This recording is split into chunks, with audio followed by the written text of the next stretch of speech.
Right, so you saw from the last video how the hole I cut in the top of the drum was smaller than the diameter of the pipe. So the next step was to use this cutter to cut little incisions on the whole perimeter of the hole and bend them up with a pair of pliers so that it forms this shape here, so that when you can then put the pipe on top of it, as is shown here, and it should fit relatively snugly. And one thing I didn't do, which you should do, is mark on the outside of the pipe, when you line it up as is shown here, mark on the outside of the pipe with a pen or some kind of marker where the bigger tongues are for the for when you're going to put the screws in. Another thing you might want to do is you might actually want to pre-drill the little tongues as well as the pipe. Now we're going to use some specialized screws to do this, as you'll see in a video in a minute. And what you want is you want to have a little hole on the little tongue parts that is small enough that when the screw grips on it, it makes a tight fit.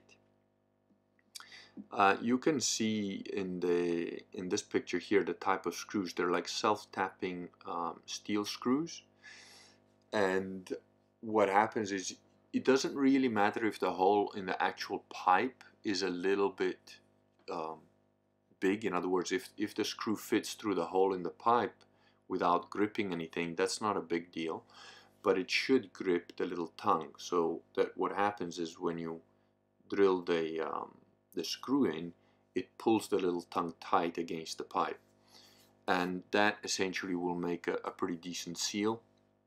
Obviously, if your holes are very correctly sized, that's an even better seal. And then we're going to see if this works without adding any kind of sealant or mastic, and if not, we will be adding sealant to it to make sure that there's like no gas fumes. This is the type of screw that we used. It's got like a wide head, and you can see it's a self-tapping steel screw. And here you can see that we're using a bigger drill bit to drill the outside of the pipe, and we didn't do this the smart way. You should have all done this before fitting the pipe on top of the little tongues.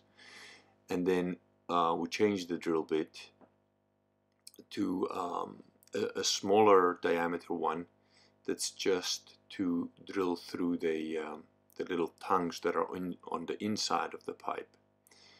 And so here is actually the little hole for the pipe had already been, for the tongue had already been done. So we're putting the screw in, and you can see that it's sort of struggling to catch until it grips properly, and then it like tightens up against the pipe.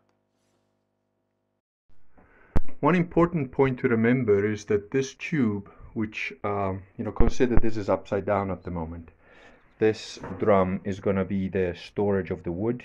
The wood's going to go in from, this is going to be the top, this is going to be the bottom. The wood's going to go in there, then get into this pipe, and that's where the gasification will happen inside here. But the important thing is that this tube should be, this is a steel tube, which is one that you use for stoves, wood stoves, and so on. You get other type of tubes that are like thinner metal, and they're made of tin, and this is more like a smokestack, while this one here is actually a steel tube that's used for wood stoves. So it's important that you use one of them, because where the gasification happens in the middle of this tube, those temperatures can go to 6, 7, 800 degrees, and you want the steel tube that you used for wood stoves in them. So that's important to keep in mind.